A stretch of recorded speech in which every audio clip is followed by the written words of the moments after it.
Hello बच्चों, कैसे हैं आप लोग। तो बच्चों, आज हमें इस लेक्चर में एक नए चैप्टर की शुरुआत करनी है। चैप्टर का नाम है जर्नल एंड लेजर। ठीक है, तो मेरा थोड़ा गले में खराब है बच्चों, गले में प्रॉब्लम चल रही है, तो मेरे को थोड़े बोलने में तकलीफ हो रही है, तो प्लीज आप लोग थोड़ा सा इग्नोर कर लेना। अगर मेरी आवाज थोड़ी अजीब लगती है या फिर मैं थोड़ा अजीब ढंग से बोलता हूँ तो मुझे माफ कर देना, मेरा गला थोड़ा सा आज बैठा हुआ है। बट एनी हाउ, लेक्चर तो रिकॉर्ड करना था, तो मैं जैसे तैसे लेक्चर तो रिकॉर्ड कर ही रहा हूँ। ठीक है, तो बहुत ही एक और आपका बिल्कुल बेसिक चैप्टर है जर्नल एंड लेजर। तो आप फटाफट से हेडिंग डाल सकते हैं अपने रजिस्टर में। ठीक है, तो इसमें हमें बेसिकली दो चीजें कवर करनी है। एक करना है जर्नल, दूसरा करना है लेजर। जनरली वैसे बाकी जगह जर्नल और लेजर अपने आप में अलग अलग चैप्टर होते हैं, बट आपके जो सीएमए फाउंडेशन में जो आपका मटेरियल है उसमें सेम ही चैप्टर में दोनों चीजें डाल रखी है। बट कोई बात नहीं, हम इनको इंडिविजुअली ही वैसे भी पढ़ेंगे। ठीक है, चलो। तो फर्स्ट हेडिंग डालना है इसमें जर्नल। ठीक है, तो पहले तो हमारी सारी जो डिस्कशन होगी वो होगी जर्नल को लेके कि जर्नल क्या होता है, कैसे बनता है, वगैरह वगैरह।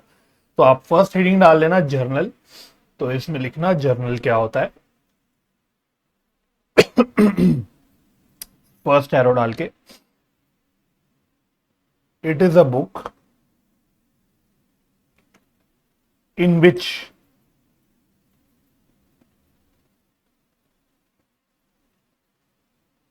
a transaction is recorded for the first time। Bracket में लिख लो recording function.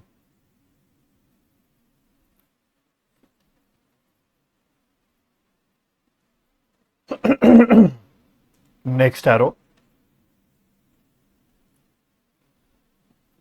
it is also known as it is also known as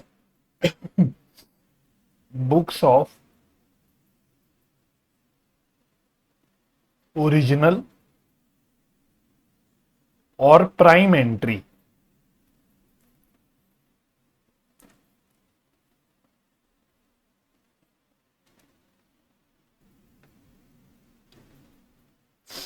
ठीक है, it is also known as books of original और prime entry. Next arrow. Transactions are recorded in journal in chronological order.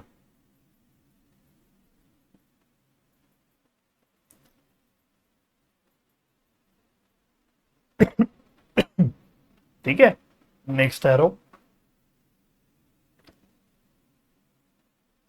Process of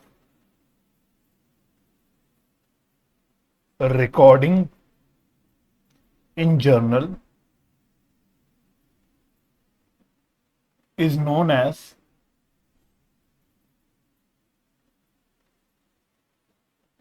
journalizing।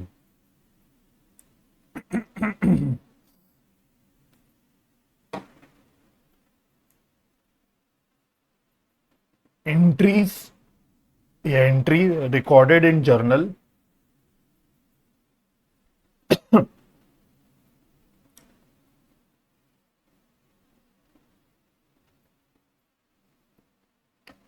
is known as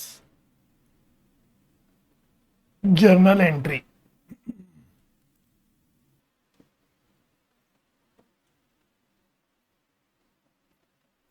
तो पहले इतनी बातें हम लोग discuss कर लेते हैं बच्चों। तो जर्नल क्या होता है बेसिकली, देखो जर्नल एक किताब होती है। इट इज अ बुक, एक ऐसी किताब होती है जिसमें हम कोई भी ट्रांजैक्शन को पहली बार रिकॉर्ड करते हैं। ठीक है, फर्स्ट टाइम जिस किताब में ट्रांजैक्शन रिकॉर्ड होती है उसको बोलते हैं जर्नल। तो आपको याद होगा हमने अकाउंटिंग का एक प्रोसेस सीखा था। इवन अकाउंटिंग साइकिल में हमने पूरी साइकिल में समझा था कि कैसे अकाउंटिंग प्रोसेस एक साइकिल में चलता है। तो उसमें एक फंक्शन होता था रिकॉर्डिंग का, उसमें एक फंक्शन होता था रिकॉर्डिंग का। तो ये जो रिकॉर्डिंग का जो फंक्शन होता है बच्चों, ये किधर होता है? ये जर्नल में होता है, बस ये सिंपल है, ठीक है। तो रिकॉर्डिंग का जो फंक्शन है वो कौन सी किताब में होता है? जर्नल में होता है। इसीलिए इसको हम लोग बुक्स ऑफ ओरिजिनल या प्राइम एंट्री भी बोलते हैं, क्योंकि इसमें ट्रांजैक्शन पहली बार आ रही होती है, हमारी किताबों में जो ट्रांजैक्शन रिकॉर्ड होती है वो पहली बार होती है, इसलिए हम बोलते हैं बुक्स ऑफ ओरिजिनल एंट्री। ठीक है। अगली बात जो बहुत इंपॉर्टेंट बात है आपकी समझने के लिए, कि जो जर्नल में ट्रांजैक्शन रिकॉर्ड होती है वो क्रोनोलॉजिकल ऑर्डर में होती है, ठीक है। तो ये तो आपसे डायरेक्ट एमसीक्यू फॉर्म में भी पूछा जा सकता है। ये क्रोनोलॉजिकल ऑर्डर में होती है। क्रोनोलॉजिकल ऑर्डर का मतलब क्या हुआ? डेट वाइज होती है, डेट वाइज, जैसे जैसे हो रहा है वैसे वैसे, है ना। तो मतलब डेट वाइज एक सीक्वेंस में होती है। मानो एक कोई ट्रांजैक्शन हुई 2 जून को, कोई एक और ट्रांजैक्शन हुई 15 जून को, फिर अगली ट्रांजैक्शन हुई 17 जून को, अगली ट्रांजैक्शन हुई 30 जून को। ऐसी मैंने रैंडम डेट्स उठा ली, ठीक है। ये 2 3 4 मतलब ऐसे 4 ट्रांजैक्शन अलग अलग डेट पे हुई।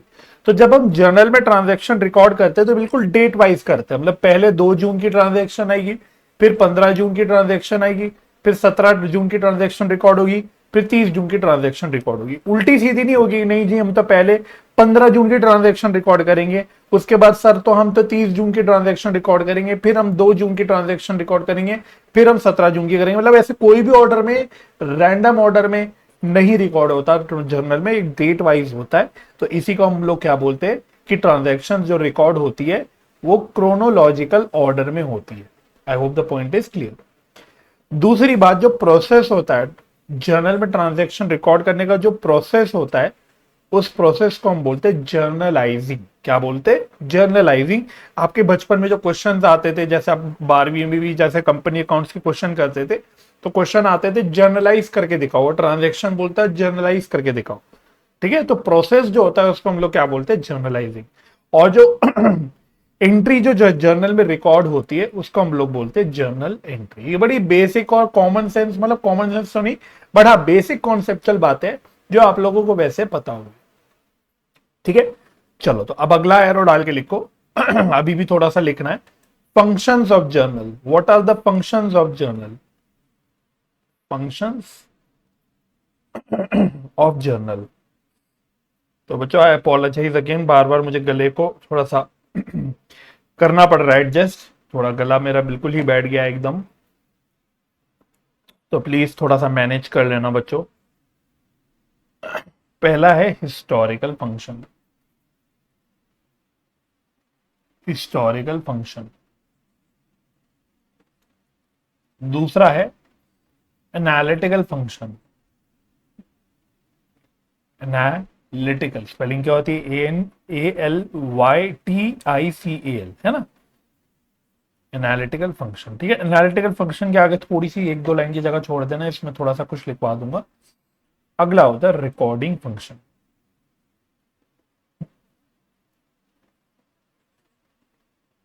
राइट, तो देखो भाई एमसीक्यू में भी बता देता हूं क्वेश्चन कैसे आ सकता है।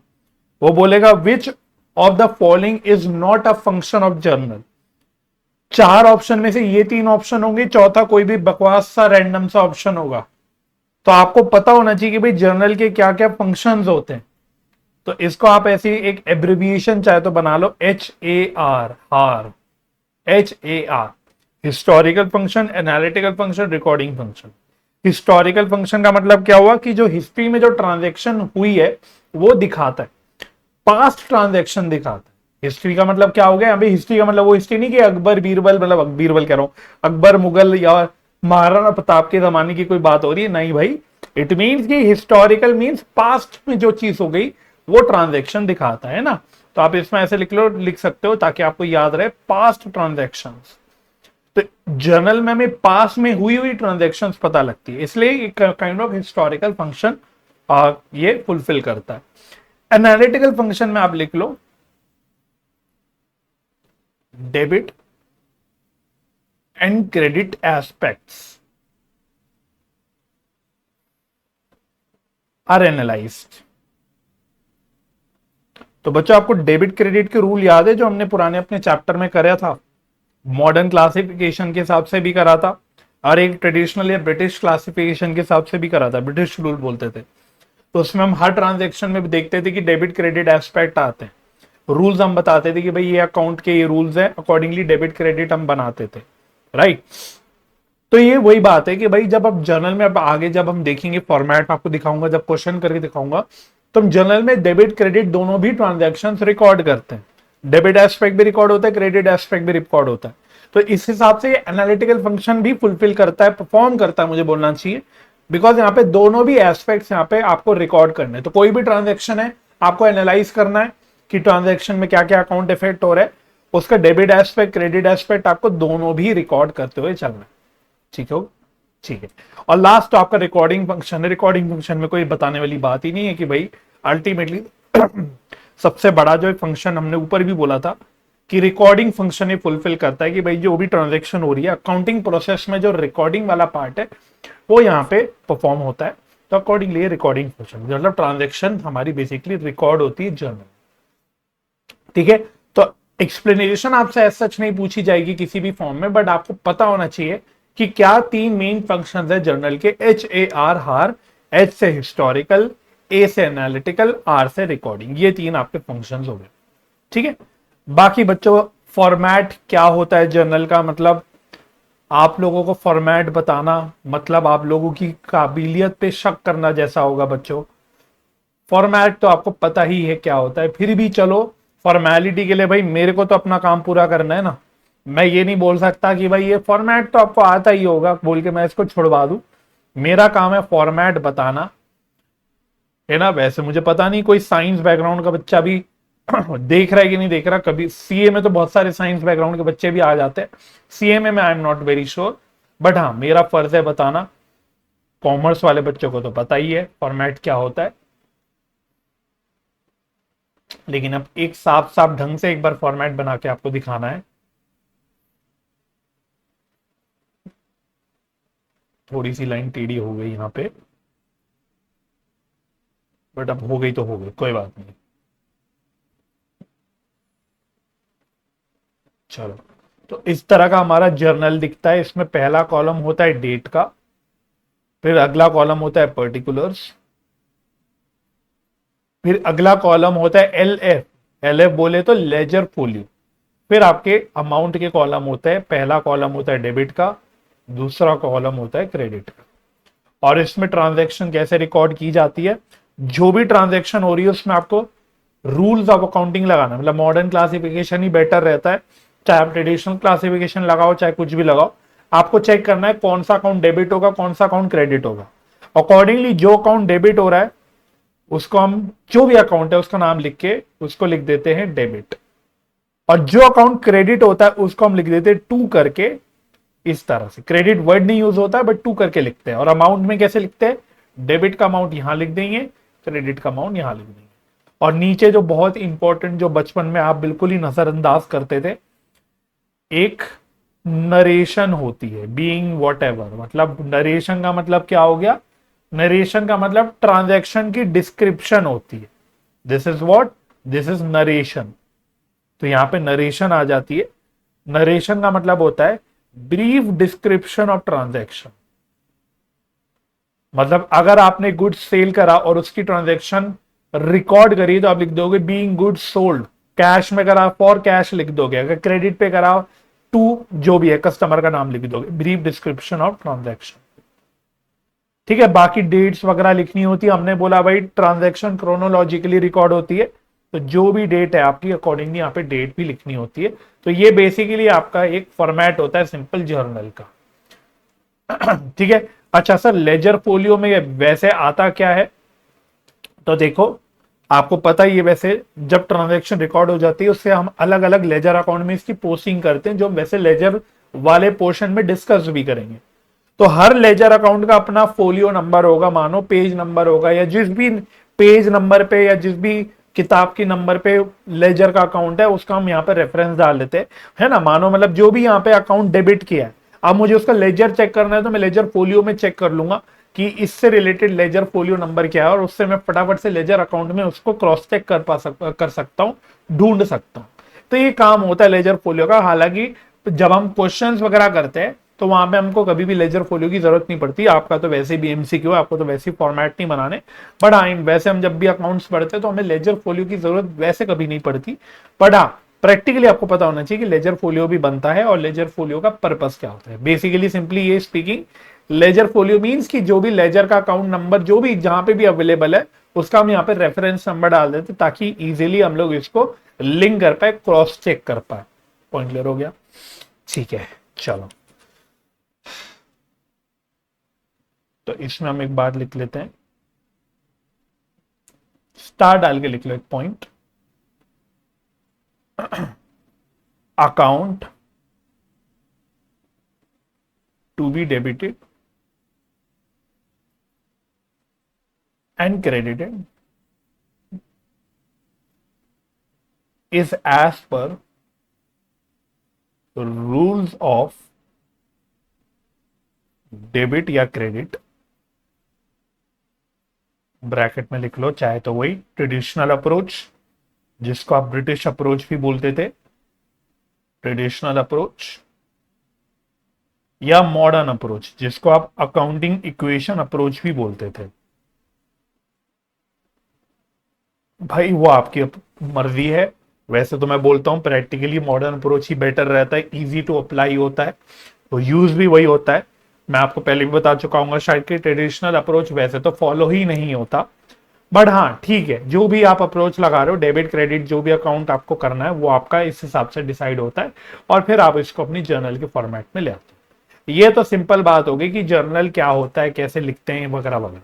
बाकी क्वेश्चन भी करेंगे किताब के, उसमें कोई दिक्कत की बात नहीं है। लेकिन उससे पहले अभी जर्नल वाला पोर्शन ही चल रहा है, छोटी सी एक हेडिंग डालनी है आपको, simple and compound journal entry. Simple and compound journal entry, ठीक है। तो अब ये क्या चक्कर होता है, पहले तो देखो जर्नल एंट्री का मतलब क्या आता है, याद है मैंने सब लिखवा रखा है। जो एंट्री हमारी जर्नल में रिकॉर्ड होती है, मतलब कोई ट्रांजैक्शन, ये जो हमने जैसे यहाँ फॉर्मेट में ये किया पूरा, ये पूरी हमने एक रिकॉर्डिंग करी, इसको हम लोग बोलते हैं जर्नल एंट्री। इसको हम बोलते हैं जर्नल एंट्री। अब ये जर्नल एंट्री दो तरह में कैटेगराइज करी जा सकती है, दो तरह की जर्नल एंट्री यहाँ पे क्लासिफाई करी जा सकती है। एक होती है सिंपल जर्नल एंट्री, दूसरी होती है आपकी कंपाउंड जर्नल एंट्री। तो फटाफट से बता देता हूं, बहुत ही सिंपल मीनिंग है दोनों का।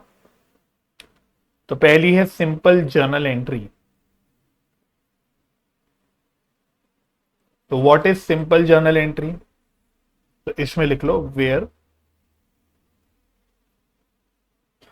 वेयर ओनली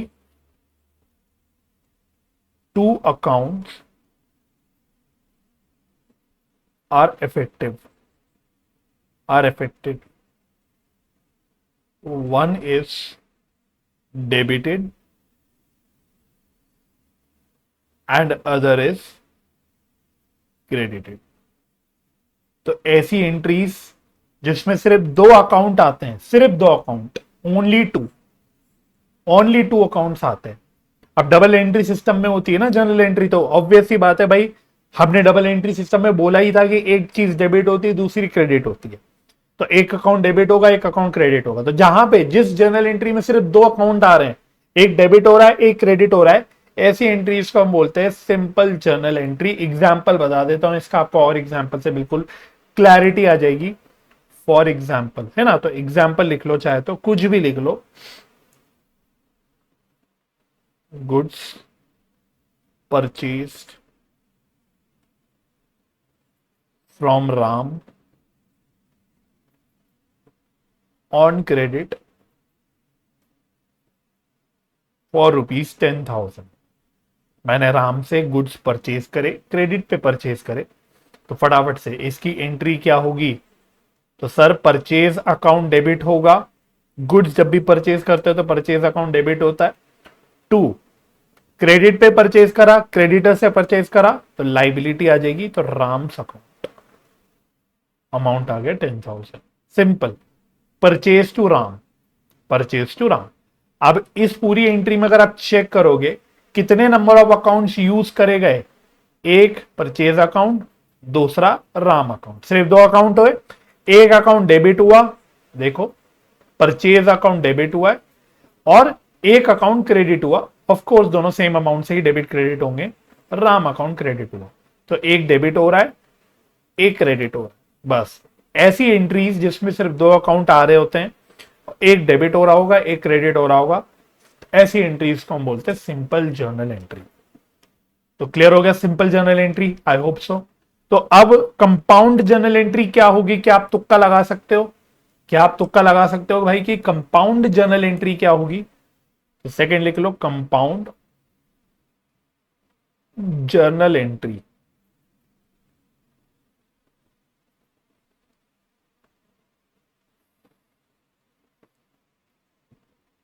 तो ये लिख लो, where more then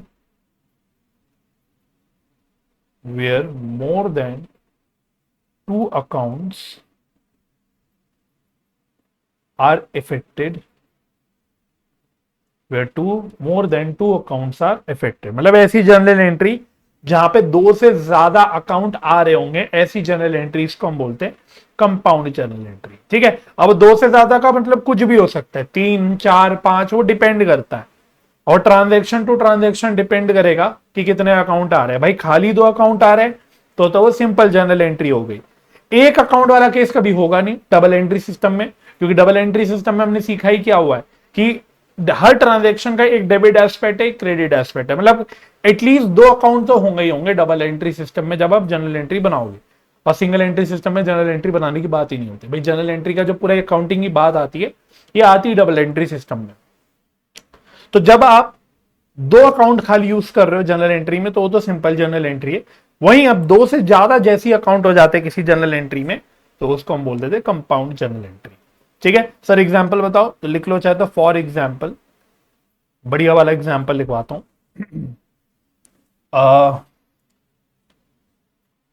received rupees 1450 from a debtor. Debtor का नाम लिख लो, अपने बेस्ट फ्रेंड का नाम लिख लेना, मैं तो ऐसे कुछ भी नाम लिख देता हूं, Mohan. Mohan in full settlement of his dues of ₹1500। चलो, तो पहले तो भाई साहब कंपाउंड जनरल एंट्री तो बाद में नजर आ ही जाएगी, वो तो मैं आपको दिखा दूंगा। क्या मैंने ये जो ट्रांजैक्शन लिखी, क्या आप इसकी जनरल एंट्री बना सकते हो कि नहीं बना सकते? क्या आप इसकी जनरल एंट्री बना के दिखा सकते हो? बहुत ही सिंपल है। देखो, हमें अपने डेटर मोहन से मिलने थे 1500 रुपए, हमने उससे ले लिए 1450 रुपए इन फुल सेटलमेंट। मतलब हमने बोला एक काम कर, तू 1500 के बदले 1450 दे दे, तेरा अकाउंट क्लियर। तो इसका मतलब होता है बच्चों, जब भी इस तरह की बात होती है, इसका मतलब ये हो गया कि मैंने 50 रुपए का डिस्काउंट दे दिया मोहन को कि भाई तू 1500 के बदले 50 रुपए का डिस्काउंट लेके 1450 ले ले, तेरा हिसाब क्लियर। अब ये डिस्काउंट के बारे में जो चर्चा है वो वैसे मैं आगे करूंगा। डिस्काउंट अलग अलग टाइप्स के होते हैं, ये कौन सा डिस्काउंट है क्या है वो हम आगे डिस्कस करेंगे। अभी के लिए सिंपल बात होगी कि हमने 50 रुपए का डिस्काउंट दे दिया। अब इसकी जनरल एंट्री बनेगी कैसी? देखो, हमें 1450 रुपए मिले भाई, या तो कैश में मिले होंगे या तो आजकल पेटीएम का जमाना है, यूपीआई का जमाना है, सीधा बैंक में पैसा आ गया होगा, तो कैश या बैंक अकाउंट डेबिट, तो ये 1450 हो गया। अच्छा, डेटर है मेरा मोहन, ये एसेट है, एसेट मेरा 1500 रुपए से खत्म हो गया, डेटर मेरा 1500 रुपए से खत्म हो गया, तो मोहन का अकाउंट है, डेटर है, इसको खत्म कर देंगे क्रेडिट करके। कितने रुपए से खत्म हुआ? ध्यान रखना 1500 से, क्योंकि उसका पूरा 1500 रुपए का हिसाब हमने क्लियर कर दिया। अब बचे हुए जब 50 रुपए डेबिट में बच गए, ये क्या है बच्चों? ये हो गया discount allowed. This is an expense. तो कस्टमर को जो डिस्काउंट देते हैं वो खर्चा होता है, उसको डिस्काउंट अलाउड बोलते हैं। वहीं हो सकता है मैं अपने सप्लायर से कभी डिस्काउंट मिलता हो तो उसको हम बोलते हैं डिस्काउंट रिसीव्ड, और वो मेरे लिए इनकम होती है। बट मैंने बोला डिस्काउंट के बारे में वैसे चर्चा हम अलग से भी करेंगे, अभी के लिए मैं सिर्फ आपको कंपाउंड जर्नल एंट्री के बारे में बताना चाह रहा हूं। तो पहले जर्नल एंट्री समझ आनी चाहिए कि भाई ये हमने जो ट्रांजैक्शन मैंने जो एग्जांपल में लिखी, इसकी जर्नल एंट्री क्या बनी, कैसे बनी। वन से आपने बना ली, फिर अब आप इसको कैटेगराइज कर सकते हो। अब चेक करो भाई कितने अकाउंट यूज हो रहे हैं। तो देखना, कैश या बैंक अकाउंट, दोनों में से ऑफकोर्स एक ही अकाउंट यूज होगा, तो पहला ये, डिस्काउंट अलाउड का अकाउंट दूसरा, और मोहन का अकाउंट तीसरा। तो यहां नंबर ऑफ अकाउंट कितने यूज हो गए, 3 हो गए, मोर देन 2। 4 भी हो सकते हैं, 5 भी हो सकता है भाई, ये मत पूछना सर 4-5 कहां हो सकते हैं भाई, अब होने को कुछ भी हो सकता है, होने को कुछ भी हो सकता है, वो ट्रांजैक्शन पे डिपेंड करेगा। मुद्दे की बात है कि मोर देन 2 अकाउंट्स यूज हो गए इस एंट्री में, तो अब ये क्या बन गई, अब ये बन गई कंपाउंड जर्नल एंट्री। ठीक है सर, एक एग्जांपल और बताओ कंपाउंड जर्नल एंट्री का। तो कोई बात नहीं बच्चों, एक एग्जांपल और आप लिख लो, इसको मैं से 1 लिख देता हूं, एग्जांपल नंबर 2,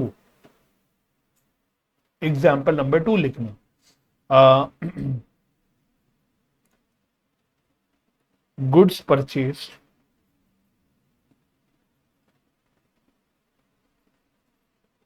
फ्रॉम, भाई अब कोई अकाउंट कोई भी ले लो भाई, फ्रॉम किसका नाम लिख लें, मोहित लिख लो यार, कुछ भी लिख लो, मतलब नाम is not the issue. Goods purchase from Mohit for ₹5,000, 2,000 paid in cash immediately,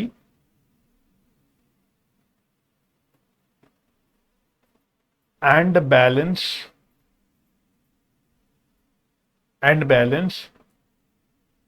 to be paid after 1 month।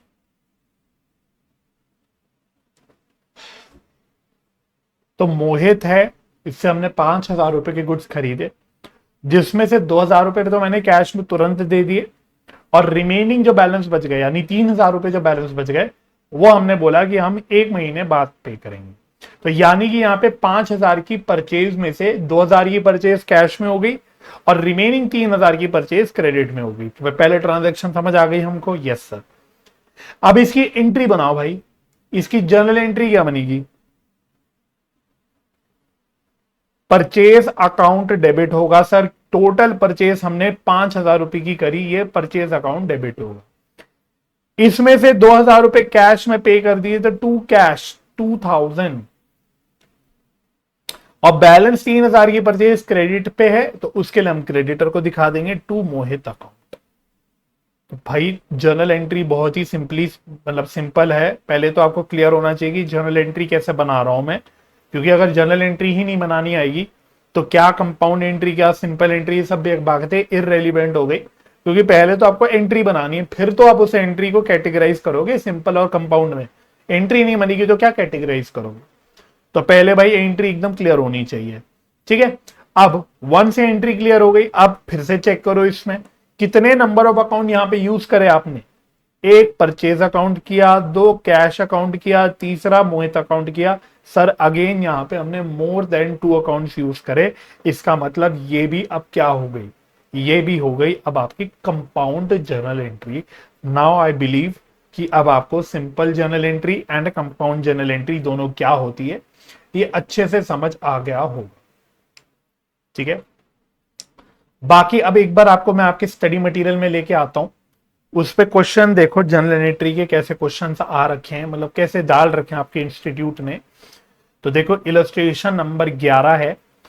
अब ये आप कंफ्यूज मत होना, ये जो आपके इंस्टीट्यूट ने इलस्ट्रेशन की जो सीक्वेंस बना रखी है वो मॉड्यूल में सेम रखी हुई है, मतलब हर चैप्टर की अलग अलग 1 2 3 करके स्टार्ट नहीं होती, वो कंटिन्यू करते हैं। हर मॉड्यूल में आपका एक कंटिन्यूएशन में चलता है इलस्ट्रेशन, मतलब पहले चैप्टर से लेकर 10वें चैप्टर तक जितने भी चैप्टर है मतलब कंटिन्यूएशन में चलेगा। और चैप्टर में नए 1 इलस्ट्रेशन से स्टार्ट नहीं होगा, तो उससे आप कभी कंफ्यूज मत हो जाना, कभी बच्चे आप इसी में कंफ्यूज हो जाओ। मुद्दे की बात है, पेज नंबर आपका स्टडी मटेरियल का है 33, और उसकी आपको इलस्ट्रेशन नंबर 11 दिख रहा होगा। उसमें आपसे बस कह रहा है let us illustrate the journal entries, तो जर्नल एंट्रीज बना रहा है। तो देखना भाई डेट्स दे रखी हैं आपको, अलग अलग ट्रांजैक्शन दे रखी है। अप्रैल 2021 का महीना चल रहा है, उसमें April 1, April 10, April 11, 15, 20 and so on, date wise आपको ट्रांजैक्शन दे रखी है। तो पहले तो जब आप जर्नल में रिकॉर्ड करोगे तो इसी सीक्वेंस में करोगे, डेट वाइज करोगे, क्रोनोलॉजिकली करोगे, राइट। अब एक एक करके पढ़ना, और मैं आपको यहीं से दिखाते हुए चल लूंगा, मतलब मैं क्यों अलग से एंट्री लिखूं, आपको समझ आ ही जाएगा। तो कह रहे mister Vikas and missus Vaibhavi who are husband and wife start consulting business by bringing in their personal cash 5 lakh and 2.5 lakh respectively. मतलब कहीं ना कहीं ये पार्टनरशिप की बात कर रहा है, हस्बैंड एंड वाइफ ने पार्टनरशिप में बिजनेस स्टार्ट करा। हस्बैंड जो है मिस्टर विकास वो 5 लाख का कैपिटल लेके आया, 2.5 लाख का कैपिटल जो वाइफ है मिसेस वैभवी वो लेके आई। तो what will be the journal entry? तो सर कैश लेके आ रहे हैं ना, तो कैश अकाउंट डेबिट, कितना कैश आ रहा है टोटल? सर 5 और 2.5, टोटल कैश 7.5 लाख आ रहा है। तो cash account debit 7.5 lakh. To, आप क्योंकि अलग अलग पार्टनर हैं तो उनके अलग अलग कैपिटल आपको दिखाने पड़ेंगे। भाई आप 12th क्लास में पार्टनरशिप अकाउंट्स पढ़ चुके हो तो आपको पता है कि हर पार्टनर का अपना अलग कैपिटल अकाउंट मेंटेन होता है। तो टू विकास कैपिटल में 5 लाख आएगा, टू वैभवीज कैपिटल में 2.5 लाख आएगा। तो चेक करते हुए चलना, देखो general entry, cash account debit 7.5 lakh, to Vikas capital 5 lakh, to Vaibhavi's capital 2.5 lakh. ठीक है, यहाँ पे voucher number is not very relevant, हालांकि आपके मटेरियल में वाउचर नंबर भी दे रखा है उन्होंने। वाउचर नंबर इंपॉर्टेंट नहीं है, ज्यादा इंपॉर्टेंट लेजर फोलियो होता है। अब यहाँ पे उन्होंने लेजर फोलियो में 1 2 3 अपने हिसाब से नंबरिंग कर रखी है, रैंडम मतलब इमेजिनरी नंबर्स दे रखे हैं, उसमें कंफ्यूज मत होना। आप मेन जर्नल एंट्री बना पा रहे हो कि नहीं बना पा रहे हो ये चेक करते हो, चलो ठीक है। इसी प्रकार से अगला अप्रैल 10, आई होप अप्रैल 1 वाली क्लियर हो गई होगी entry. What office furniture 25,000 for cash, bill number 2021 F3। तो बस ये जो बिल नंबर वगैरह है ना, इसके लिए उन्होंने कॉलम बना रखा है वाउचर नंबर का। बन सकता है, कोई दिक्कत की बात नहीं है, कोई गलत नहीं है उसमें। हालांकि मैंने आपको एग्जैक्टली बोला नहीं, बट ये बनने को बन सकता है अगर आप यहां पे दिखाना चाहते हो। तो देखो 10 अप्रैल को फर्नीचर कैश में परचेज करा, furniture account debit to cash account, तो लेजर फोलियो में अपने हिसाब से नंबरिंग डाल रखी है। और बाकी वाउचर नंबर में उन्होंने क्या दिया, जो इनवॉइस या बिल नंबर बता रखा था वो बिल नंबर का रेफरेंस डाल दिया। अच्छा ही है भाई, जितनी जर्नल एंट्री में डिटेल्स आएंगी अच्छा है। ऑल्टरनेटिवली ये भी एक तरीका हो सकता है कि आप इसको वाउचर नंबर पे यहां ना दिखा के इसको नरेशन में दिखा दो, ये भी एक तरीका सही है ना। आप जैसे यहाँ पे नरेशन देखते हुए चलना, being furniture purchase in cash, vide invoice number so and so लो। तो आप इनवॉइस नंबर को अपनी नरेशन में भी फिट कर सकते हो, कोई परेशानी की बात नहीं है, कोई नियम नहीं है कि उसके लिए आप अलग से बनाओ, किताब वालों ने बना रखा है, कोई दिक्कत की बात नहीं, राइट।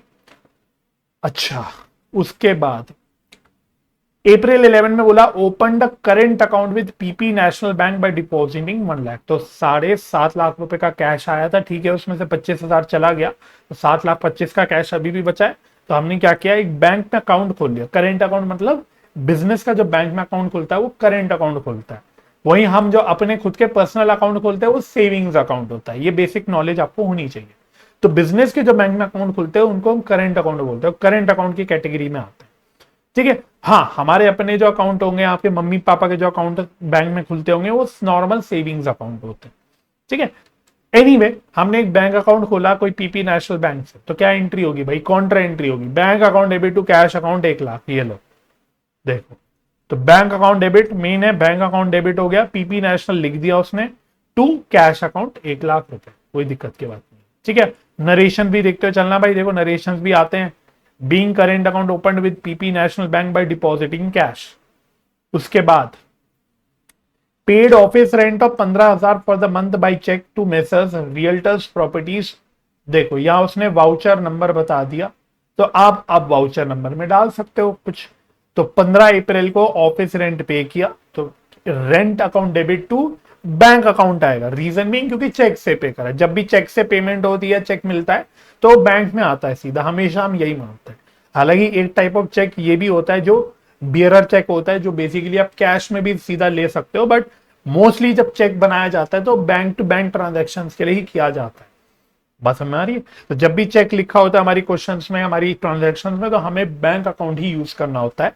तो rent account debit to bank account, बाकी क्योंकि उसने यहाँ पे वाउचर नंबर दे रखा था तो यहाँ पे उसने यहाँ वाउचर नंबर में डाल दिया, लेकिन आप चाहो तो जैसे कि मैंने बोला इस वाउचर नंबर का रेफरेंस सीधा नरेशन में भी दे सकते हो, कोई दिक्कत की बात नहीं। ठीक है, उसके बाद 20 अप्रैल को bought a motor car worth ₹4,50,000 from millennium motors by making a down payment of 50,000 रुपए by cheque and the balance by taking a loan from H bank voucher number so and so. फिर से voucher number दे दिया, कोई बात नहीं। तो entry क्या हो गई, मोटर कार एसेट है तो मोटर कार अकाउंट डेबिट होगा 4.5 लाख। 50,000 की चेक से डाउन पेमेंट करी तो बैंक हो गया 50,000। बैलेंस 4 लाख का लोन लिया तो लोन हो गया आपका जो भी है फ्रॉम एच बैंक, तो लोन फ्रॉम एच बैंक, जो भी बैलेंस बचा 4 लाख का। तो देख लो आप एंट्री यहाँ पे चेक करते हुए चलना। देखो motor car account debit 4.5 lakh, bank account 50,000, ये डाउन पेमेंट से जो चेक से पेमेंट करी basically. Loan from H bank, ये लाइबिलिटी एक और आ गई 4 लाख, एंट्री खत्म है ना। बाकी वाउचर नंबर दे रखा है, कोई दिक्कत की बात नहीं सर, दोबारा से बोल देता हूं, नरेशन में भी डाली जा सकती, कोई प्रॉब्लम नहीं। वाउचर नंबर का column is not a compulsory column. हाँ, लेजर फोलियो का प्रैक्टिकली कॉलम होना चाहिए, उसमें आना चाहिए, बिकॉज हर लेजर का अपना अकाउंट जो होगा उसका अलग अपनी प्लेसमेंट होगी, तो उसके जो भी लिंकिंग है वो लेजर फोलियो से होता है, वो जरूरी, वो नरेशन में फिट नहीं बैठ पाएगा। वाउचर नंबर, बिल नंबर, ये सारी चीजें आपकी नरेशन में फिट बैठ सकती हैं। उसके बाद 25 अप्रैल Vikas and Vaibhavi carried out a consulting assignment for AA Pharmaceuticals and raised the bill for 10 lakh as consultancy fees। फिर से उसने बिल नंबर दे दिया। A1 Pharmaceuticals have immediately settled 2.5 lakh by way of check and the balance will be paid after 30 days. The check received is deposited into bank। तो पहले तो भाई गड़बड़ है इस क्वेश्चन में, तो यहाँ पे उसने AA Pharmaceuticals लिखा, तो यहाँ पे भी AA ही होना चाहिए था, तो ये करेक्शन आपको करनी पड़ेगी, है ना। तो सेम कस्टमर की बात हो रही है, तो हमने AA फार्मास्यूटिकल्स को कंसल्टेंसी सर्विस दी 10 लाख रुपए की। तो पहले देखो इसकी एंट्री चेक कर लो, उन्होंने डायरेक्ट सिंगल एंट्री में कन्वर्ट कर दिया उसको। आप इसको अलग अलग भी कर सकते हो। पहले AA pharmaceuticals to consultancy fees, consultancy fees का सिंपल मीनिंग हो गया सेल्स, है ना। जनरली देखो वर्ड सेल्स अकाउंट हम यूज करते हैं जब गुड्स हम बेच रहे हो। अब जब हम कंसल्टेंसी सर्विस दे रहे हैं तो हम किसी को सर्विस दे रहे हो, वो गुड्स नहीं बेच रहे। तो टेक्निकली हाँ सर्विस बेच रहे हैं, लेकिन उसको हम सेल्स नहीं बोलते, जनरली उसको हम बोलते हैं फीस के नाम से दिखा देते। जैसा मैं एज अ टीचर जब किसी स्टूडेंट को बिल देता हूं तो उसमें मैं ट्यूशन फी लिखता हूं, या अगर मैं अपने कोई क्लाइंट को सर्विस देता हूं तो उसको मैं अकॉर्डिंगली, मैंने इनकम टैक्स की कोई सर्विस दी अपने क्लाइंट को, तो मैं उनको जो बिल रेस करता हूं उसमें मैं कंसल्टेंसी फीस यूज करता हूं, या जो भी है प्रोफेशनल फीस इनकम टैक्स करके रेस करता हूं बिल, जो भी काम मैं कर रहा हूं, क्योंकि मैं सर्विस दे रहा हूं, मैं गुड्स वगैरह नहीं बेच रहा, मैं एक सर्विस दे रहा हूं। चाहे मैं टीचिंग कर रहा हूं, चाहे मैं एज अ सीए किसी क्लाइंट को कोई सर्विस दे रहा हूं, मैं एक सर्विस दे रहा हूं, है ना। तो वर्ड फीस यूज होता है जब सर्विस की बात होती है। आई होप पॉइंट क्लियर होगा। ठीक है, आप जब डॉक्टर को दिखाने जाते हैं तो वहां पे भी तो वो फीस लेते हैं ना, कंसल्टेंसी फीस होती है, कंसल्टेशन फीस।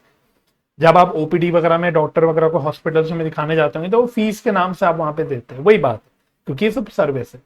ठीक है, मन में इसको सेल्स सोच लो, घबराना नहीं, लेकिन टू कंसल्टेंसी फीस मतलब बाय नेचर ये सेल्स ही है, बाय नेचर ये रेवेन्यू है, बट वर्ड यहाँ पे कंसल्टेंसी फीस यूज किया। ठीक है, तो अब हमने 10 लाख का बिल रेज करा था, टोटल 10 लाख की सेल हुई, उसमें से 2.5 लाख रुपए तो हमें चेक से उसने दे दिए थे, यही बोला था क्वेश्चन में, देखो उसमें से 2.5 लाख रुपए तो उसने चेक से दे दिए थे, और बैलेंस 30 दिन बाद मिलेंगे। तो बेसिकली 10 लाख की सेल हुई, इसमें से आप मान लो कि कैश में जो सेल हुई वो 2.5 लाख की हुई, और जो रिमेनिंग 7.5 लाख की जो सेल हुई वो क्रेडिट पे हुई। ये पॉइंट है।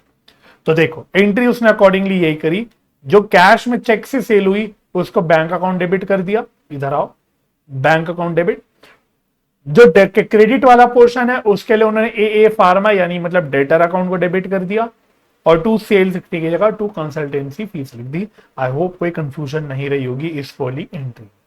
ठीक है, 30th salary of one receptionist at the rate of 5,000 per month and one officer at the rate of 10,000 per month. Salary for the current month is payable to them, payable है, payable है, तो इसकी entry देखो क्या होगी। Salary account debit to salary payable, आप इसकी जगह आउटस्टैंडिंग सैलरी भी लिख सकते हो। तो दोनों की एक एक महीने की सैलरी पेबल है। तो देखो रिसेप्शनिस्ट की 5,000 पर मंथ थी और ऑफिसर की 10,000 पर मंथ थी, तो 5 + 10 15 हो गया। एक महीने की सैलरी बेसिकली 1 मंथ की सैलरी पेबल हो गई। ठीक है, तो ये एक महीने की सैलरी हमने रिसेप्शनिस्ट और ऑफिसर की ड्यू कर दी। तो salary account debit to salary payable account. वैसे इसको मैं बता देता हूँ बच्चों, इसको हम एडजस्टमेंट एंट्री बोलते हैं, जिसके ऊपर आपका एक अलग चैप्टर भी है। तो अगर आपको ये एंट्री नहीं भी समझ आई ना अभी, तो टेंशन मत लेना, क्योंकि इसके ऊपर आपका एक अलग ही चैप्टर है, वहां पे मैं आपको सारी एडजस्टमेंट एंट्रीज जो होती हैं वो सिखाऊंगा। तो this is nothing but an adjustment entry.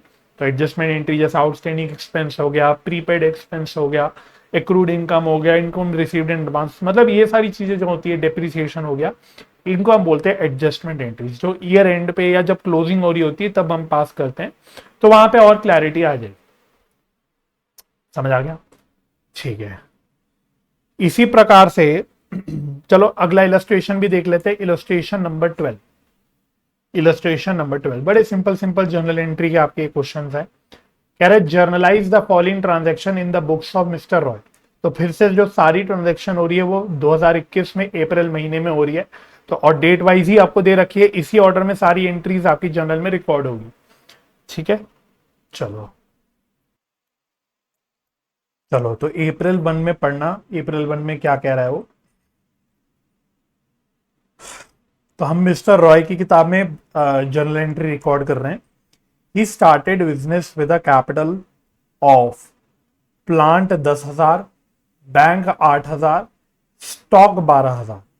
तो हम टोटल कैपिटल, हमसे मतलब रॉय हो गया, रॉय टोटल कैपिटल कितना लेके आया, 10 और 8 18 और 12 30,000 का। वो अलग अलग एसेट के फॉर्म में लाया। इसमें से 10,000 वो प्लांट का लाया, एक एसेट लाया, 8,000 रुपए बैंक में लाया, स्टॉक का 12,000 रुपए लाया। तो अब इसकी देखो, इसकी एंट्री कैसे हो जाएगी। Plant account debit 10,000, bank account debit 8,000, stock account debit 12,000 to capital account 30,000। ये इसकी एंट्री हो जाएगी। ठीक है, जनरली जब कैश या बैंक में कैपिटल लाते हैं तो क्या एंट्री करते हैं, कैश अकाउंट डेबिट या bank account debit to capital account. यहां बस डिफरेंस क्या है कि कैपिटल बैंक के अलावा कुछ एसेट्स के फॉर्म में भी आ रहा है, प्लांट स्टॉक। तो जो एसेट आ रहा है हमारे बिजनेस में, चाहे वो कैपिटल से ही आ रहा हो, कैपिटल के फॉर्म में आ रहा हो, वो एसेट को हमें अपनी किताबों में रिकॉर्ड करना है। तो इसलिए प्लांट को डेबिट कर दिया, बैंक को डेबिट कर दिया, स्टॉक को डेबिट कर दिया। तो टोटल कैपिटल 30,000 का हो गया, तो टू कैपिटल अकाउंट 30,000। ठीक है, नरेशंस आप देख सकते हैं, नरेशंस में बस डिस्क्राइब करना है ट्रांजेक्शंस को। Being plant bank stock introduced into the business in the form of capital. ठीक है, second, bought furniture for resale 5,000, bought furniture for office decoration 3,000। तो हमने फर्नीचर खरीदा एक 5,000 का, एक 3,000 का, टोटल 8,000 का खरीदा। लेकिन एक खरीदा for the purpose of resale और दूसरा हमने अपने सिंपली स्पीकिंग बिजनेस के लिए यूज खरीदा।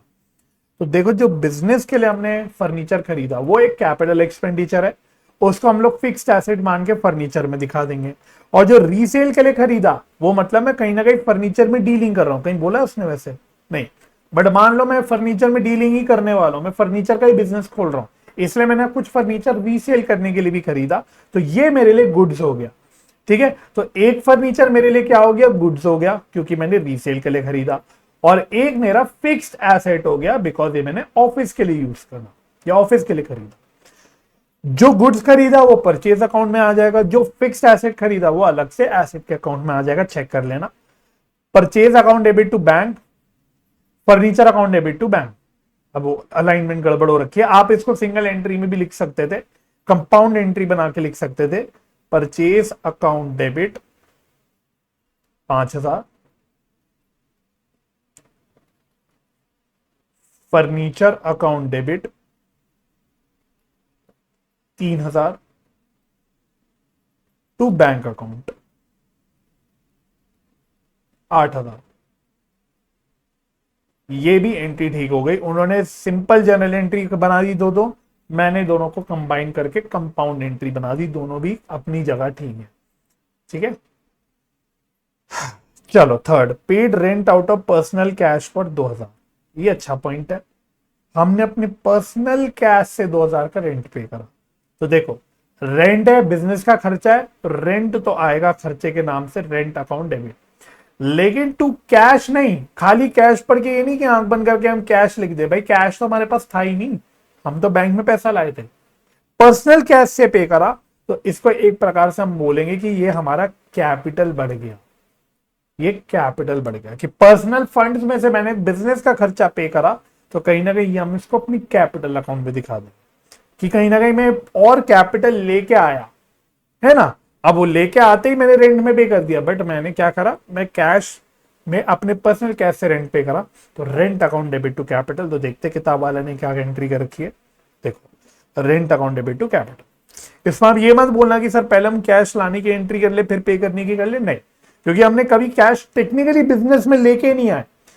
सवाल ने ये नहीं बोला कि कैश पहले बिजनेस में लेके आए फिर रेंट पे करा, डायरेक्टली अपनी पर्सनल जेब से, पर्सनल कैश से मैंने रेंट पे कर दिया। तो it is as good as कि भाई मैं कैपिटल रेंट के फॉर्म में लेके आया, मैं कैपिटल मैंने लाया लेकिन इन द फॉर्म ऑफ कि मैंने बिजनेस एक्सपेंस पे कर दिया। तो एक तरफ खर्चे को डेबिट किया, दूसरी तरफ कैपिटल को क्रेडिट किया। ठीक है, इसका फाइनल इफेक्ट क्या होगा, रेंट से मेरा खर्चा बढ़ गया और दूसरी तरफ मेरा कैपिटल भी बढ़ जाएगा। ऊपर 30,000 का कैपिटल अभी तक था, अब 2000 से मेरा कैपिटल और बढ़ के 32,000 हो जाएगा। चलो आई होप क्लियर हो गया होगा। 8, sold furniture out of those for resale, मतलब सिंपल भाषा में सेल्स। तो क्या एंट्री होगी, कैश या bank account debit to sales account, इसमें कोई दिक्कत नहीं, सिंपली स्पीकिंग ये सेल्स हुई है तो उन्होंने कैश सेल में दिखा दिया, cash account debit to sales account. ठीक है। 12th, paid salary to mister X for 1200। तो क्या होगी, सैलरी टू कैश या बैंक, खर्चा पे करा तो सैलरी टू बैंक कर दिया। ठीक, सैलरी टू कैश या बैंक, डेट अपनी जगह आ रही है, नरेशन आ रहे हैं। Purchase goods from mister Mukherjee for cash 3000। ठीक है, तो कैश में खरीदा। अब मुखर्जी से हमें कोई लेना देना नहीं, मुखर्जी हो कि सुखर्जी हो कि रुखर्जी हो, मुझे कोई मतलब नहीं, कैश में परचेज कर दिया, तो अब ये कैश परचेज मानी जाएगी। Purchase account debit to cash 3000, check कर लेना, purchase account debit to cash. हाँ, ये वर्ड अगर कैश नहीं लिखा होता यहां पे, इसी में फॉर कैश नहीं लिखा होता, तो फिर ये क्रेडिट परचेज हो जाती, फिर हम मुखर्जी को लेके आ जाते, purchase account debit to Mukherjee account. परंतु क्योंकि यहां पे उसने बोल ही दिया कि हमने कैश में परचेज करा है, तो ultimately this is a cash purchase, तो आप इसको कैश परचेज की तरह ही रिकॉर्ड करोगे। ठीक। अच्छा 18, sold goods to mister Sen on credit 8000। तो ये क्रेडिट सेल हो गई, तो एंट्री हो जाएगी mister Sen to sales, simple, debtor to sales, mister Sen to sales. तो चेक कर लेना, देखो mister Sen to sales 8000, simple. उसके बाद 20 April, mister Sen return goods valued at 1000 रुपए। तो ये सेल्स रिटर्न, तो सेल्स रिटर्न की एंट्री क्या होती है, सेल्स रिटर्न अकाउंट डेबिट या return inward account debit to debtor account. तो यहाँ पे डेटर सेन है, तो sales return to mister Sen, या रिटर्न इनवर्ड भी यूज हो सकता है। तो क्या लिखा है इन्होंने, देखो इन्होंने रिटर्न इनवर्ड यूज कर दिया, तो return inward account debit to mister Sen account, simply return inward या sales return to debtor account. ठीक है। 22 April, received cash from mister Sen of 6500 in full settlement. तो इन फुल सेटलमेंट वर्ड पढ़ती थोड़ा सतर्क हो जाना, मतलब मैं आपको पहले भी बता चुका, मैंने एग्जाम्पल में भी लिखवाया था कि इसका मतलब होता है कि हमने पूरा हिसाब क्लियर कर दिया। अब मिस्टर सेन से मिलना कितना था पहले ये चेक कर लो भाई, ये नहीं बताया क्वेश्चन में। तो देखो सेन को हमने सेल करी थी 8000 की, उसमें से उसने 1000 रुपए का वापस कर दिया था सामान। तो अब मुझे बैलेंस मिलने कितने थे मिस्टर सेन से, मुझे बैलेंस मिलने थे मिस्टर सेन से 7000। इसके बदले मैंने कितना ले लिया, 6500 फुल सेटलमेंट में। तो इसका मतलब मैंने डिस्काउंट कितना दे दिया, मैंने 500 रुपए का डिस्काउंट दे दिया। तो ऐसी एंट्री में आपको कंपाउंड एंट्री की एग्जांपल में लिखवा चुका था कि 7000 के बदले फुल सेटलमेंट में 6500 मिल गए। तो एंट्री क्या होगी, कैश या बैंक अकाउंट डेबिट में 6500 आ जाएगा जितना पैसा मिला, 500 का डिस्काउंट दिया, वो डिस्काउंट अलाउड अकाउंट में डेबिट हो जाएगा, खर्चा है, टू मिस्टर सेन अकाउंट 7000। तो मिस्टर सेन का डेटर का अकाउंट पूरा क्लोज, कैश में 6500, बाकी 500 रुपए का एक खर्चा। चेक कर लो भाई, क्या एंट्री मार रखी है किताब वालों ने। तो देखो कैश अकाउंट डेबिट किया उन्होंने 6,500, बिल्कुल ठीक। डिस्काउंट अलाउड अकाउंट डेबिट किया 500 रुपए, बिल्कुल ठीक। टू मिस्टर सेन अकाउंट 7,000 रुपए, बिल्कुल ठीक। ठीक। yes. उसके बाद 28, bought goods from mister Bose on credit for 5,000 रुपए। सिंपल एक क्रेडिट परचेज की एंट्री है भाई। Purchase account debit to mister Bose 5,000, check कर लो भाई यही होगी। आ गया यहाँ पे purchase account debit to mister Bose 5,000, मतलब परचेज टू क्रेडिटर वाली सिंपल क्रेडिट परचेज की एंट्री है। और 30 अप्रैल को return goods to mister Bose 500 रुपए and paid mister Bose 4,000 in full settlement. तो एक एक करके पहले परचेज रिटर्न की एंट्री करेंगे, तो उसकी एंट्री होगी mister Bose to purchase return. Purchase return का दूसरा नाम होता है रिटर्न आउटवर्ड। रिटर्न आउटवर्ड, तो कितने का रिटर्न किया? 500। उसके बाद हमने 4,000 रुपए फुल सेटलमेंट में पे कर दिए। तो पे करने कितने थे? 5,000 की परचेज थी, जिसमें से 500 रुपए का सामान वापस कर दिया। तो 4,500 रुपए 4,500 रुपीज पे करने थे, जिसके बदले हमने पे कर दिए 4,000 इन फुल सेटलमेंट। तो इसकी एंट्री क्या हो जाएगी?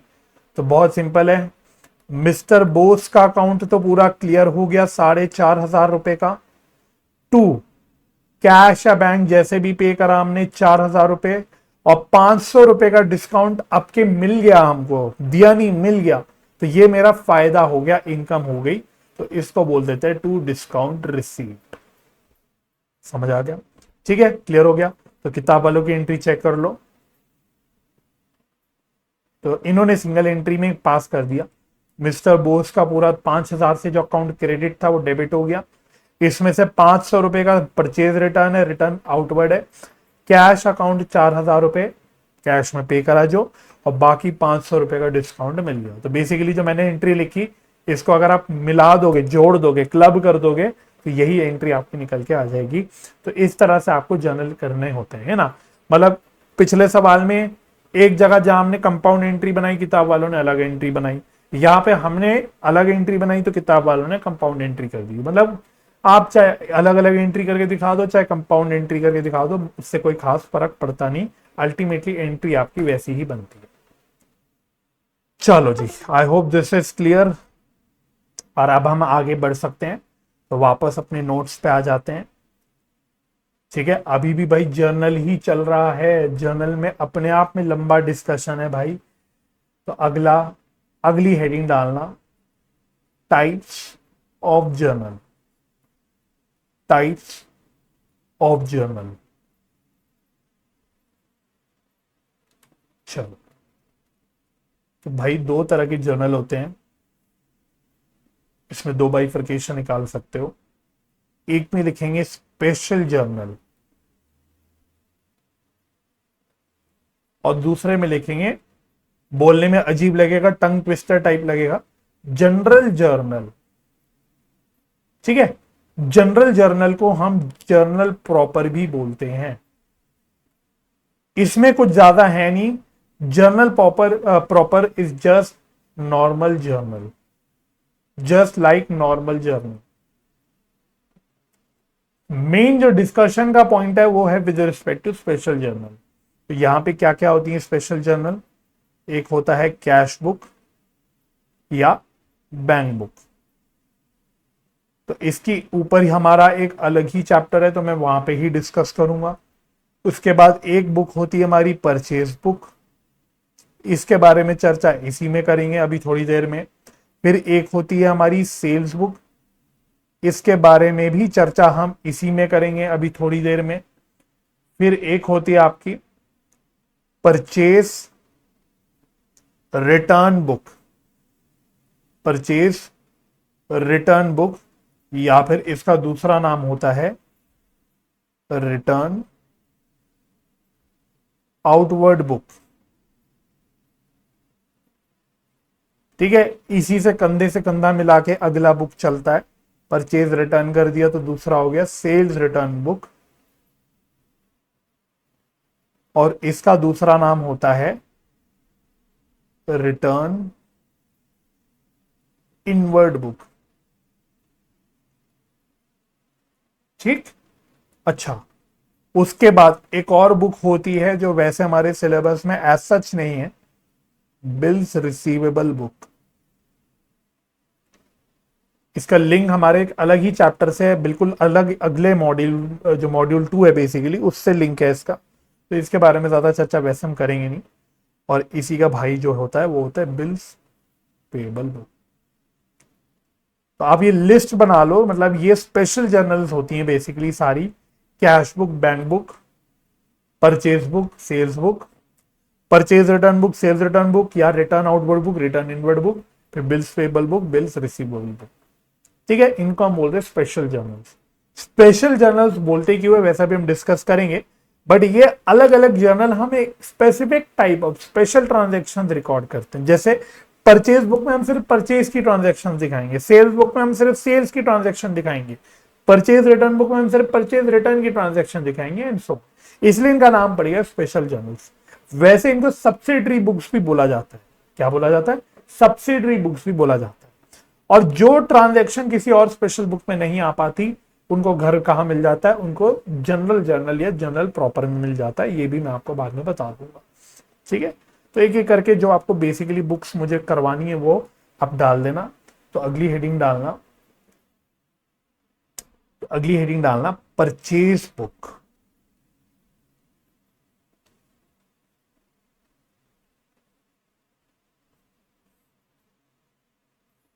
परचेज बुक, ठीक है। तो इसमें लिखना परचेज बुक में इट रिकॉर्ड्स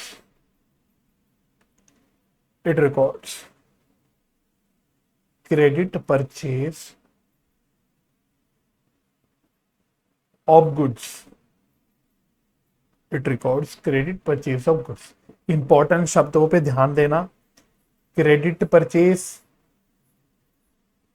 परचेज का मतलब जो उधारी पे परचेज करी, और अगला जो इंपॉर्टेंट शब्द है वो है गुड्स। गुड्स वो का मतलब यहां पे होता है कि भाई जिन गुड्स में हम डील कर रहे हैं, जो हम बेचते हैं। मानो अगर मैं फुटवेयर की दुकान खोल के बैठा हूं, तो मेरे लिए जितने भी फुटवेयर हैं, जूते चप्पल है, वो गुड्स हैं। अगर मैं स्टेशनरी की दुकान खोल के बैठा हूं, तो जितने भी स्टेशनरी के आइटम्स है, पेन, पेंसिल, नोटबुक वगैरह वगैरह, ये मेरे लिए गुड्स हैं। तो परचेज बुक ऐसी किताब है जिसमें हम क्रेडिट परचेज रिकॉर्ड करते हैं, मतलब सिर्फ वो परचेज जो हमने उधारी पे करी, वो भी किसकी? सिर्फ गुड्स की। ठीक है, तो इसलिए नोट डाल के पॉइंट क्लियर कर लो, जो बहुत बार आपसे गलती करवाने के लिए डाला जाता है। Credit purchase of fixed asset is not recorded in purchase book। तो पहली बात, अगर आपने कोई फिक्स्ड एसेट क्रेडिट पे परचेज किया, तो खाली बिकॉज हमने क्रेडिट पे परचेज किया इसलिए वो परचेज बुक में नहीं आ जाएगा। हमने फिक्स्ड एसेट परचेज किया which is not a good, वो गुड्स की कैटेगरी में नहीं है, बिकॉज फिक्स्ड एसेट हम बेच नहीं रहे, तो इसलिए वो आपकी परचेज बुक में नहीं आए। इसी प्रकार से अगला point, cash purchase of goods is not recorded in purchase book. तो अगर कोई गुड्स आप परचेज कर रहे हो, तो फिर से वही बात है, गुड्स परचेज कर रहे हो उससे मतलब नहीं कैश में कर रहे हो, तो अब वो नहीं आएगा। परचेज क्रेडिट पे होनी चाहिए, परचेज गुड्स की होनी चाहिए। जब ये दोनों चीजें होंगी तभी परचेज बुक में आएगा, अन्यथा वो परचेज बुक में नहीं आएगा। इसी के प्रकार से बच्चों अगला आपका जो है वो है sales book. Next, sales book. तो बिल्कुल उसी तरह की बात है। It records credit sale of goods. तो फिर से वही इंपॉर्टेंट शब्द पे ध्यान देना है आपको। एक है क्रेडिट सेल, दूसरा है गुड्स। तो अगेन गुड्स का मतलब वही है जिनमें आप डील कर रहे हो, जिसमें आप डील कर रहे हो। तो अगर आप अपने गुड्स बेच रहे हो क्रेडिट पे, उधारी पे, तो सेल्स बुक में आएगा। तो यहां पे भी दो बातें हो, क्रेडिट सेल होनी चाहिए और क्रेडिट सेल गुड्स की होनी चाहिए, तभी सेल्स बुक में आएगी, वरना नहीं आएगी। तो इसी की तरह से आप यहां पे भी नोट डाल के लिख सकते हो, आप यहां पे भी नोट डाल के लिख सकते हो। पहली बात, credit sale of fixed asset is not recorded in sales book। और दूसरी बात, cash cell of goods is not recorded in sales book, in sales book। इस बात का आपको ध्यान रखना है भाई, सिर्फ क्रेडिट सेल, वो भी गुड्स की होगी तो ही सेल्स बुक में रिकॉर्ड किया जाएगा, वरना रिकॉर्ड नहीं किया जाएगा। ठीक है। बाकी परचेज बुक, सेल बुक, दोनों का फॉर्मेट क्या होता है? Format of purchase book and sales book, दोनों का सिमिलर फॉर्मेट होता है, तो आप एक साथ ही बना सकते हो। तो कुछ कुछ जर्नल जैसा ही फॉर्मेट होता है वैसे, तो इसका कॉलमनर फॉर्म में।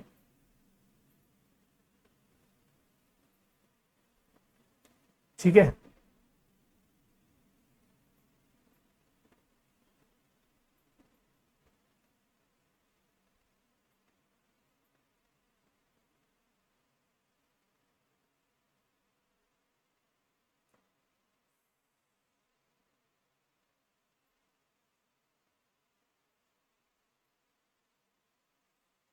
थोड़ा सा फॉर्मेट में हेर फेर चलता है, ये ध्यान रखना, थोड़ा सा फॉर्मेट पे, क्योंकि कोई कानून ने नहीं फॉर्मेट दे रखा है, ये एक स्टैंडर्ड फॉर्मेट है, थोड़ा बहुत ऊपर नीचे हो सकता है।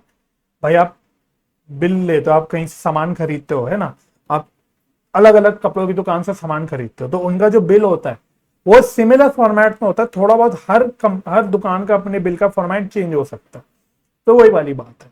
ठीक है। जैसे यहां पे पहले आता है डेट, फिर पर्टिकुलर्स, फिर यहां आता है इनवॉइस नंबर, बाकी यहां पे लेजर फोलियो, और यहां पे आता है आपका अमाउंट। ठीक है। तो ये आपका होता है परचेज बुक, सेल्स बुक का फॉर्मेट। आई थिंक एक सवाल है आपकी किताब में परचेज बुक, सेल्स बुक को लेके।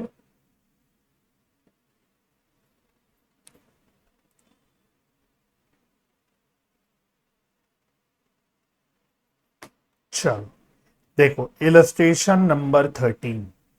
ठीक है, इलस्ट्रेशन नंबर 13।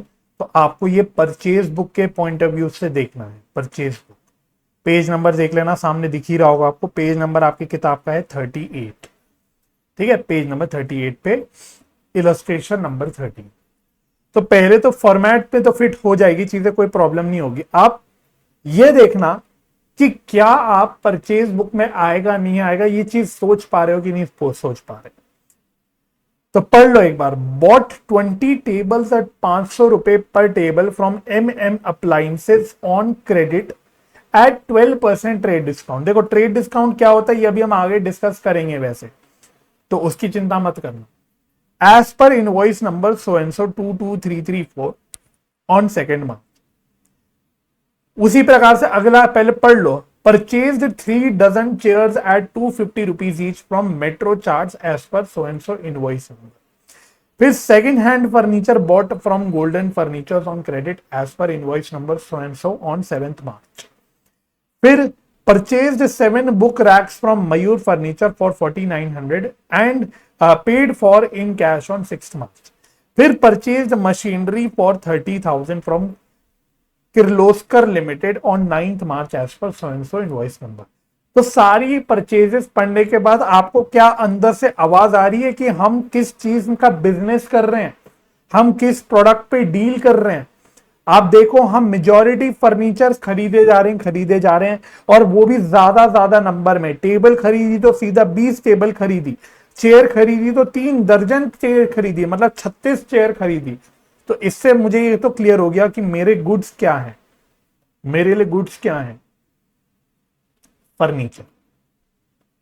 अब आपको चेक करना है जो जो मैंने जहां जहां भी फर्नीचर खरीदा वो भी फॉर क्रेडिट या ऑन क्रेडिट बोलना चाहिए, वो आपकी क्रेडिट परचेज हो जाएगी और वो आपके अकॉर्डिंगली परचेज बुक में आ जाएगी।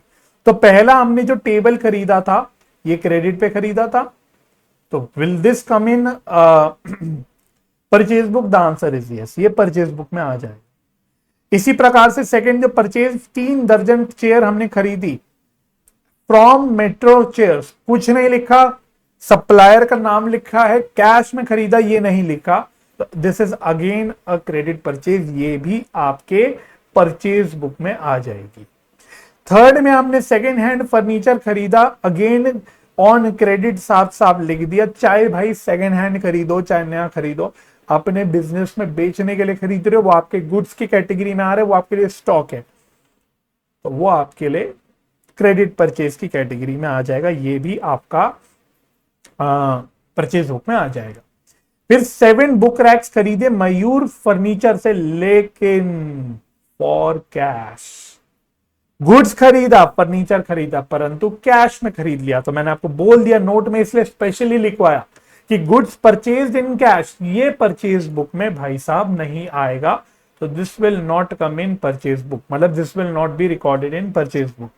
इसी प्रकार से परचेज मशीनरी, मशीनरी बोले तो ये फिक्स्ड एसेट हो गया भाई, अब चाहे कैश में खरीदा हो चाहे क्रेडिट में खरीदा हो, फिक्स्ड एसेट खरीदा है, परचेज बुक में नहीं आ सकता। तो सिर्फ ऊपर की 3 ट्रांजैक्शन ही फर्नीचर जो आपकी परचेज है वो परचेज बुक में आएगी। अब यहां पे पहली ट्रांजैक्शन में उसने बोला था कि हमने 500 रुपए पे 20 टेबल, मतलब टोटल कितना, 5 दूनी 10 और 3 0 हजार, 10,000 की हमने फर्नीचर खरीदे, उस पर 12% ट्रेड डिस्काउंट है। तो वैसे मैंने अभी आपको सिखाया नहीं, लेकिन जब ट्रेड डिस्काउंट होता है बच्चों, तो जो हमने सेल या परचेज होती है ना, सेल या परचेज जो भी हम रिकॉर्ड करते हैं वो नेट ऑफ ट्रेड डिस्काउंट पे करते हैं, तो लिखने की जरूरत नहीं है, मैं आपको बता दूंगा बाद में, लेकिन ट्रेड डिस्काउंट को नेट ऑफ करके जो अमाउंट आता है उसमें हम लोग करते हैं। तो यहां पे अगर मैंने टोटल परचेज कितनी करी, 20 इंटू 500, 20 इंटू 500, तो ये मैंने 10,000 रुपए की वैसे परचेज करी, लेकिन इसमें मुझे ट्रेड डिस्काउंट मिल गया 12% का, यानी 1200 रुपए का। तो मेरी जो परचेज रिकॉर्ड होगी वो 8,800 पे रिकॉर्ड होगी, ये मेरी परचेज की वैल्यू होगी। चाहे मैं परचेज की एंट्री करने की बात करूं चाहे मैं परचेज बुक में रिकॉर्ड करने की बात करूं, मेरा जो परचेज रिकॉर्ड हो गया वो 8,800 पे होगा। तो मैं आपको एक बार दिखा देता हूं, देखो ये इनको परचेज बुक इन्होंने रिकॉर्ड कर रखी है। तो देखो 2 मार्च पर्टिकुलर्स में हमने लिख दिया जिससे भी हमने माल खरीदा, MM अप्लायंसेस, हमने 20 टेबल खरीदी 500 रुपए पे और 12% का ट्रेड डिस्काउंट हमको मिल गया, लेस 12% ट्रेड डिस्काउंट। तो देखो मेरी परचेज कितने पे आ गई, 8,800 पे आ गई। बाकी सवाल वाले ने इनवॉइस नंबर दे ही रखा था, तो इनवॉइस नंबर हमने यहां पे डाल दिया, सिंपल। इसी प्रकार से 4 मार्च को, अब अगेन डेट्स तो यहां पे उसने बताई नहीं थी, नालायक को नहीं बताई थी क्या, हाँ बताई थी, सॉरी बताई थी, चलो नालायक नहीं है, बताई थी। ये 4 मार्च को हमने ये वाले 3 दर्जन 250 रुपए पे मेट्रो चेयर से खरीदे, बेसिकली चेयर्स खरीदी। तो देखो मेट्रो चेयर्स का नाम आ गया, 3 दर्जन chairs at 250 each, invoice number भी उसने बता रखा है, तो 9,000 की परचेज हो गई। और फिर गोल्डन फर्नीचर से हमने सेकेंड हैंड खरीदा था मेरे ख्याल से, एक कोई जो भी खरीदा था फर्नीचर 1,200 रुपए पे, तो ये भी यहाँ पे आ गया, यहाँ पे लिख दिया 7 मार्च गोल्डन फर्नीचर, इनवॉइस नंबर 1,200 रुपए।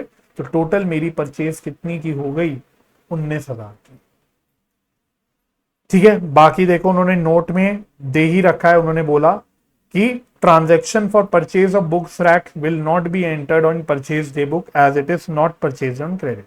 तो जो हमारी सेकेंड लास्ट ट्रांजैक्शन थी वो कैश में हो रही थी, इसलिए वो रिकॉर्ड नहीं हो रही। Similarly purchase of machinery will not form part of purchase book, it will be entered in journal proper. कहां पे ऑल्टरनेटिवली आएगा वो हम रिस्पेक्टिव बुक में देख लेंगे, लेकिन क्योंकि गुड्स नहीं परचेज करा, फिक्स्ड एसेट परचेज करा है, इसलिए वो कहां पे आ जाएगा, वो आ जाएगा, मतलब वो परचेज बुक में नहीं आएगा। कहां आएगा वो मैं बाद में बता दूंगा, ठीक है। अच्छा, इसी प्रकार से इलस्ट्रेशन नंबर 14 भी देख लो। इलस्ट्रेशन नंबर 14, अब ये सेल्स की बात होगी। अब यहां पे आपको मन में सेल्स बुक के पॉइंट ऑफ व्यू से सोचना। 1 जुलाई को कह रहा है sold tip top clothing 50 suits at 2200 each on 2 months credit at invoice number, on invoice number so and so to, जो भी। तो हमने कपड़े बेचे हैं क्रेडिट पे, तो वैसे पढ़ के समझ आ जाना चाहिए कि हमारे लिए गुड्स क्या है। एपेरल्स बोलते हैं, ठीक है, क्लोथ से बेटर वर्ड होता है एपेरल्स, मतलब कपड़े, सिंपल भाषा में क्लोथ्स, ये हमारे लिए गुड्स है। तो अब जहां जहां भी हम कपड़े क्रेडिट पे बेच रहे होंगे वो सेल्स बुक में आ जाएगा। फॉर्मेट वही है भाई, देखो फॉर्मेट में कुछ नहीं है, तो ये आपने क्रेडिट पे कपड़े बेचे, ये आ जाएगा। 11 जुलाई को sold to new India woolen 100 sweater at 250 each on invoice number so and so, again कपड़े क्रेडिट पे बेचे, आ जाएगा। Received an order from modern clothing for 100 trousers at 500 at trade discount, ये भी क्या है, ये भी आ जाएगा।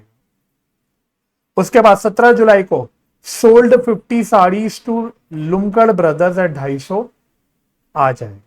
Sold T shirts at exhibition hall for cash, ये नहीं आएगा, तो चेक कर लो। अच्छा, एक बात ध्यान रखना, वही गलती आपसे भी हो सकती है, यहां पे उसने वर्ड बोला था रिसीव्ड एन ऑर्डर, तो ऑर्डर मिलना कोई सेल करना नहीं होता।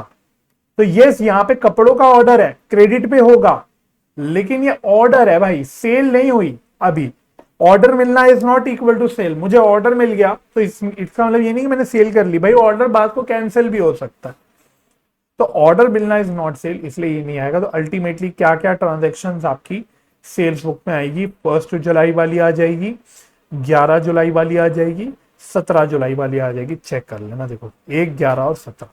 बाकी रिकॉर्ड करने का तरीका वही है, पर्टिकुलर्स में अच्छे से जिस कस्टमर का नाम है वो डाल दोगे, क्या बेचा, कितने भी बेचा वो डाल दोगे, और अमाउंट के कॉलम पे टोटल सेल्स का अमाउंट आ जाएगा। यहां पे भी वही बात है, अगर सेल्स पे कोई ट्रेड डिस्काउंट की बात होगी तो ट्रेड डिस्काउंट हम माइनस करके ही फाइनल अमाउंट यहां पे दिखाएंगे, जैसे परचेज बुक वाले क्वेश्चन में आया था। आई होप ये आपको समझ आ गया, ठीक है, बढ़े आगे। यस,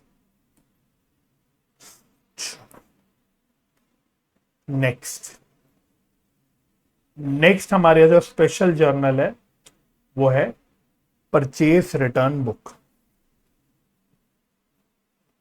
परचेज रिटर्न या फिर return outward book.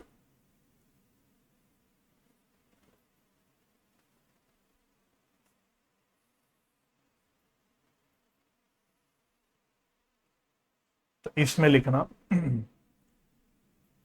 It records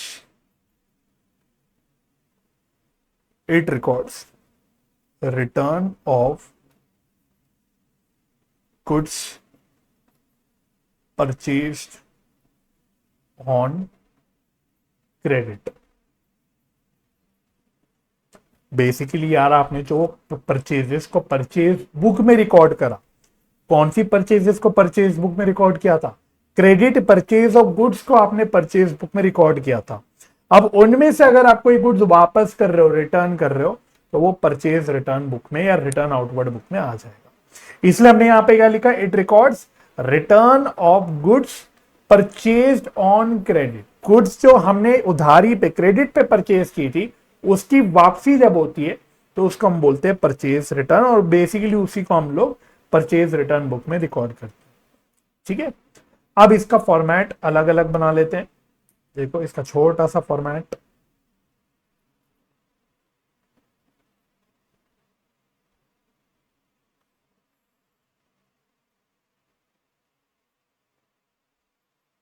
ये फॉर्मेट,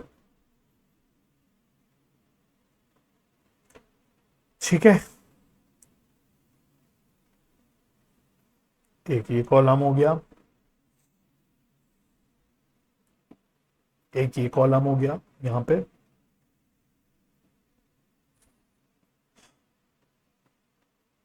थोड़ा सा बड़ा कॉलम यहां, नन्ना सा कॉलम यहां।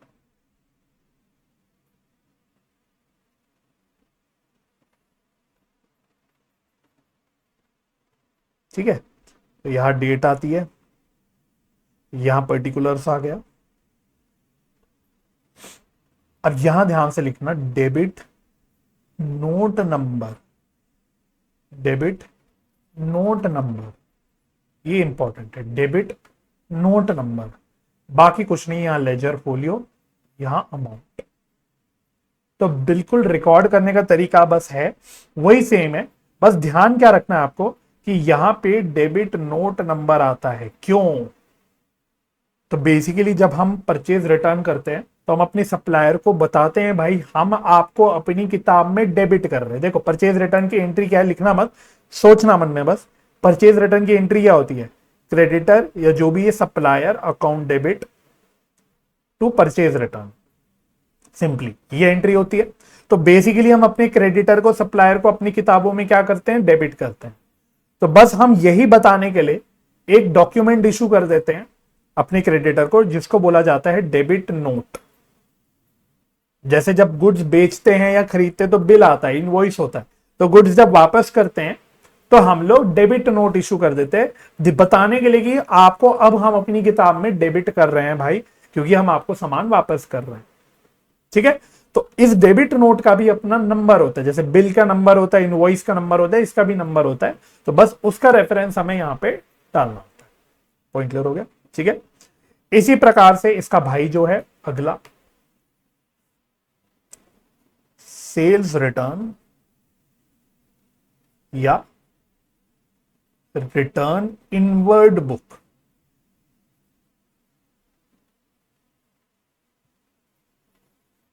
ये क्या रिकॉर्ड करता है? इसमें लिखना, it records return of goods sold on credit. तो फिर वही सोचने का तरीका है, जो गुड्स आपने बेचे थे क्रेडिट पे, उसका रिटर्न जब होता है तो वो रिटर्न इनवर्ड बुक या सेल्स रिटर्न बुक में आ जाता है। मतलब वही सोचना है, जो सेल्स आपने सेल्स बुक में रिकॉर्ड करी होगी उसके अगेंस्ट अगर कोई रिटर्न हो रहा है तो वो फिर आपका सेल्स रिटर्न बुक में आ जाएगा। ठीक है, अच्छा इसका फॉर्मेट कैसा दिखता है सर? फॉर्मेट, फॉर्मेट बना लो।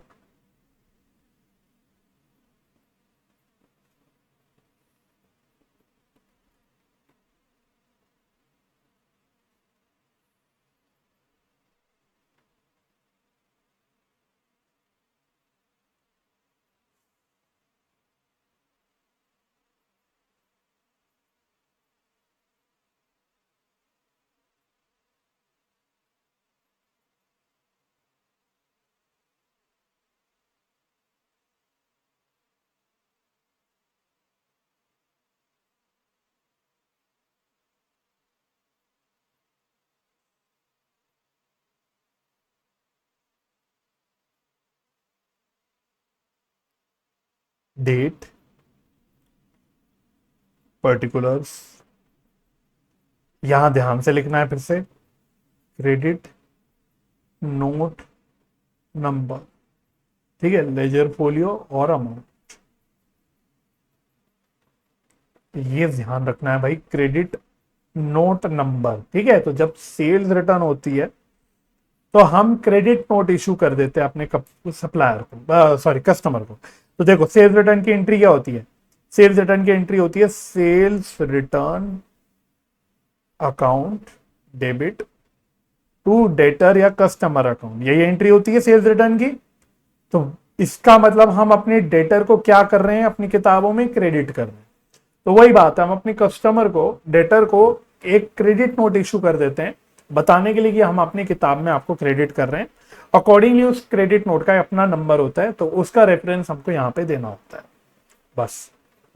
ठीक है, चलो देख लेते हैं इसके ऊपर कोई अगर क्वेश्चन आपको दिखे बुक में। एज सच मुझे लगता क्यों है कि क्वेश्चन नहीं है। क्वेश्चन तो आपका यहाँ एज सच नहीं है कोई, है ना, फॉर्मेट है बट क्वेश्चन नहीं है। बट कोई दिक्कत की बात नहीं, बाकी काम आपको वही करना है, बिल्कुल वैसे ही इसमें आपको रिकॉर्डिंग करनी है। ठीक है, चलो बच्चों, आई होप आज के लेक्चर की बातें आपको समझ आ गई होगी। बाकी हम इस चैप्टर को कंटिन्यू करेंगे अपने नेक्स्ट लेक्चर में। मीनवाइल जितनी बातें मैंने आज आपको बताई इसको आप रिवाइज जरूर करना। तो अगर आपको लेक्चर हेल्पफुल लगा तो इसको लाइक कर देना, शेयर कर देना अपने दोस्तों के साथ, बाकी आपके दोस्त वगैरह को भी पता लग जाए इस लेक्चर के बारे में, उन तक भी ये पहुंच जाए।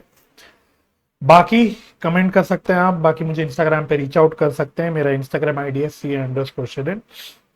मुझे अपना समय देने के लिए बहुत बहुत धन्यवाद। अपना ख्याल रखिए, परिवार का ख्याल रखिए, हंसी खुशी रहिए, एक दूसरे की मदद करते रहिए और पॉजिटिव माइंडसेट से पढ़ाई करते रहिए। हम मिलेंगे नेक्स्ट लेक्चर में, तब तक के लिए bye bye and take care. और चैनल अगर सब्सक्राइब नहीं किया, चैनल सब्सक्राइब भी कर दो भाई, और फ्यूचर लेक्चर की नोटिफिकेशन के लिए बेल आइकन भी प्रेस कर देना। Bye bye and take care.